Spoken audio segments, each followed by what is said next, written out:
बिस्मिल्लाहिर्रहमानिर्रहीम। लाखों करोड़ों दुरूदो सलाम मोहम्मद मुस्तफ़ा सल्लल्लाहु अलैहि वसल्लम और आले मोहम्मद पर। मैं हूँ मर्दराज गोंदल।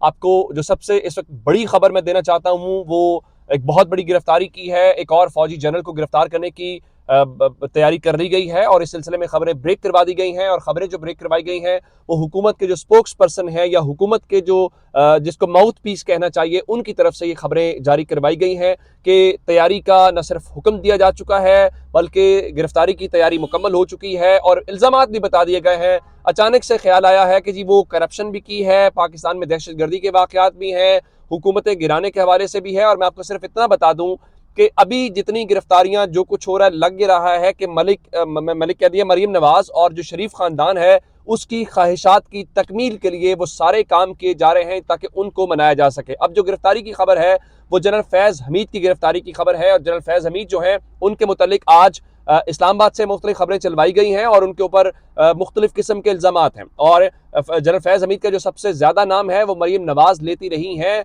और उनके ऊपर संगीन इल्ज़ामात हैं। उनसे बाकायदा इस्तीफ़ा भी तलब किया गया और वो इस्तीफ़ा तलब किसने किया था? नवाज शरीफ ने तलब किया था। और खबर क्या है? खबर ये नहीं है कि उनको किसी कोर्ट मार्शल की तरफ ले जाया जाएगा। खबर ये नहीं है कि उनको फौज की तरफ से गिरफ्तार किया जाएगा। खबर यह है कि उनको किसी सिविलियन अथॉरिटी की तरफ से गिरफ्तार किया जाएगा। अब आप नैब की तरफ से गिरफ्तार करवाना चाहते हैं, आप एफआईए से गिरफ्तार करवाना चाहते हैं, आप किसी और से, लेकिन अब खबरें ये आ रही हैं कि उनकी गिरफ्तारी बिल्कुल करीब है। आप ये समझिए कि अगले चंद दिनों के अंदर अंदर या शायद उससे भी कम वक्त के अंदर जो ये काम है ये हो जाए। ये होने से क्या पाकिस्तान के अंदर किसी जनरल को गिरफ्तारी पाकिस्तान की सिविलियन हुकूमत की इतनी कैपेसिटी, इतनी वो पावरफुल होती है? तो इस सवाल का जवाब है नहीं। वो नहीं गिरफ्तार कर सकती। किसी भी सिविलियन के हवाले से तो गिरफ्तारी की हमें समझ आती है, लेकिन जर्नैल बेशक वो रिटायर्ड ही क्यों ना हो, उसकी गिरफ्तारी जब तक कहीं से अप्रूवल ना आ जाए, जब तक कहीं से रजामंदी शामिल ना हो जाए, मैं बस इतना ही बात कर सकता हूं, वहां तक ये गिरफ्तारी नहीं हो सकती।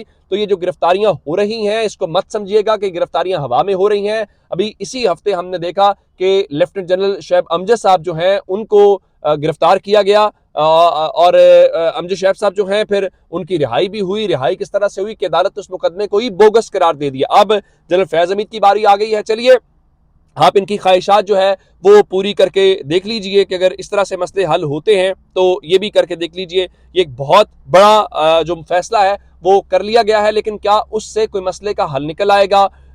उसके बाद इसका मतलब तो फिर ये है कि जनरल बाजवा को भी गिरफ्तार किया जाए। फिर तो उस तरफ चीजें जाएंगी। लेकिन हमने कुछ खबरें सुनी, जनरल कियानी का नाम लेके कुछ लोगों ने बातें की और उन्होंने कहा कि कहा गया है कि फौज की रिप्यूट को बेहतर करने के लिए, इदारे की रिप्यूट को बेहतर करने के लिए कुछ लोगों को अगर करना पड़े तो आप कर दें, जिसमें जनरल फैज का नाम था, जिसमें जनरल बाजवा का नाम था। और ये कहा गया कि कोई जो साबिक आर्मी चीफ कियानी है उन्होंने कहा कि आपको इससे जारी बात है कुछ ना कुछ सेक्रीफाइस करना पड़ेगा। तो ये इस बड़ी एक डेवलपमेंट है पाकिस्तान के मौजूदा पॉलिटिकल क्राइसिस के अंदर। क्या पॉलिटिकल क्राइसिस बढ़ेगा? क्या इससे कम होगा? तो मेरा ख्याल है ये क्राइसिस बढ़ेगा, कम होने का कोई नाम नहीं ले रहा। अब चूंकि क्राइसिस की बात हो रही है तो मैं आपको एक और खबर देना चाहता हूं। पंजाब की जो तारीख है वो तो आ गई, हमने 30 अप्रैल देख लिया।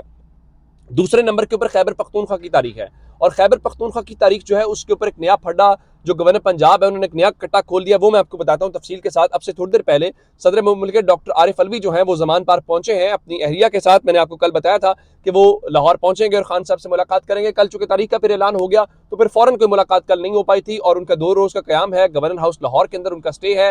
रात को उनकी गवर्नर साहब से मुलाकात भी हुई और फवाद चौधरी साहब भी अपनी अहलिया के साथ जाके मिले उनके साथ।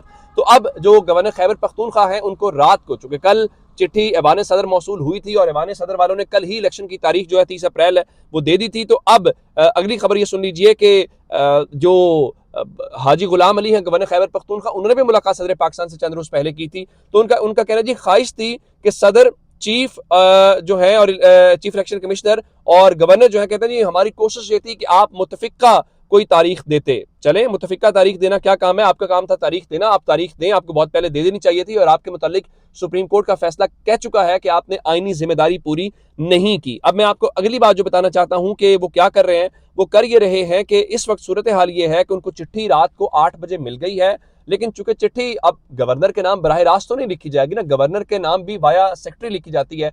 तो बताया गया जी गवर्नर साहब ये फरमा रहे हैं कि चूंकि चिट्ठी सेक्रेटरी के नाम लिखी गई है और जो सेक्रेटरी साहब हैं वो इस वक्त छुट्टी के ऊपर हैं, तो वो छुट्टी से वापस आएंगे तो मंडे के रोज जो है हम इस सिलसिले में उस खत को खोलेंगे। यानी अगर आपका कोई जाती काम होता तो अब तक सेक्रेटरी साहब की दौड़ें भी लग चुकी होती है और वो यहाँ पे पहुंच भी चुके होते। तो ये एक बहाने हैं मुख्तलिफ किस्म के जिसकी तरफ से ये चीज़ें की जा रही हैं, और लेकिन उससे क्या फ़र्क पड़ेगा मुझे नहीं मालूम कि वो इससे कोई मेजर फ़र्क पड़ेगा या नहीं पड़ेगा। लेकिन बहरहाल एक खबर एक और ज़रूर है, और वो खबर ये है कि इलेक्शन कमीशन ऑफ पाकिस्तान ने यह फैसला किया है मंडे या ट्यूसडे यानी पीर या मंगल को इंतखाबी शेड्यूल जो है वो जारी होने का इम्कान है। वो इंतखाबी शेड्यूल दे देंगे। जब इंतखाबी शेड्यूल आ जाएगा तो फिर पंजाब में तो काम शुरू हो जाएगा। अब खैबर पख्तूनख्वा है, चलें आप मंडे को खोलेंगे, मंडे को आप जवाब देंगे, मंडे को आप मंजूरी देंगे तो इलेक्शन की तारीख तो आ जाएगी। तो इसका मतलब है ट्यूसडे या उससे एक दिन आप लेट कर लें तो इलेक्शन तो बहरहाल पाइपलाइन के अंदर चला जाएगा। दूसरी खबर यह है कि इलेक्शन कमीशन ऑफ पाकिस्तान ने फैसला किया है कि वो अदलिया से जो आरओस हैं और डीआरओस हैं वो नहीं लेगा। उन्होंने जो इलेक्शन कमीशन के सूबाई दफातर हैं वहां से आरओस की और डीआरओस की जो लिस्ट है वो मांग ली है। तो अब देखना यह है कि इलेक्शन वाला जो मामला किस तरह से आगे बढ़ता है। दूसरी जानिब पाकिस्तान तहरीक इंसाफ के मुतालिक आप जानते हैं कि आज उन्होंने इंतखाबी मुहिम का आगाज करना है, और तहरीक इंसाफ जरा खान साहब के वो मूवमेंट को देखते हुए, चीज़ों को देखते हुए जरा टेक्नोलॉजी का भरपूर इस्तेमाल कर रही है। और ख़बरें ये हैं कि इमरान खान की आज तकरीर जो है वो 40 अजला के अंदर, 40 डिस्ट्रिक्ट्स के अंदर वीडियो लिंक के ऊपर दिखाई जाएगी। बिल्कुल ठीक है, इमरान खान की सिक्योरिटी सबसे इंपॉर्टेंट चीज़ है और उसको देखते हुए जो है वो चीज़ें तरतीब दी जानी चाहिए। लेकिन पाकिस्तान के जो हालात वाक़यात हैं वो आपके सामने हैं। अंदाज़ा कीजिए कि गवर्नमेंट कितनी पॉपुलर है। सलीम साफ़ी जैसे लोग हैं उनके यहाँ भी शहबाज शरीफ की जो गवर्नमेंट है वो अनपॉपुलर हो गई है, जिसमें मैं आपको बताना चाहता हूँ कि सलीम साफ़ी ने कहा है कि ये तारीख की ऐसी हुकूमत है जिसकी कोई समत यानी डायरेक्शन नहीं है। तरजीह अपने केसेस ख़त्म करना है, इनसे ना मईशत कंट्रोल हो रही है और ना ही इमरान खान काबू आ रहे हैं। अगर सलीम साफ़ी जैसे लोग जो हैं वो भी आपसे परेशान हो गए तो फिर मान लीजिए कि आप मुकम्मल तौर पे नाकाम हो गए। अंदाज़ा लगाइए कि डॉलर बहरान है, और डॉलर के साथ क्या कुछ हुआ। इसहाक डार कहते हैं जी मुझे तो खुद समझ नहीं हुआ क्या है। मोबाइल मैन्युफैक्चरिंग फैक्ट्रियां बंद हो गई हैं, हज़ारों लोग बेरोजगार हो गए हैं। ये वो फैक्ट्रीज हैं जो पाकिस्तान के अंदर मोबाइल जो हैं 400 इंजीनियर शामिल हैं, जो शामिल उनमें 3000 जो मुलाजमीन हैं।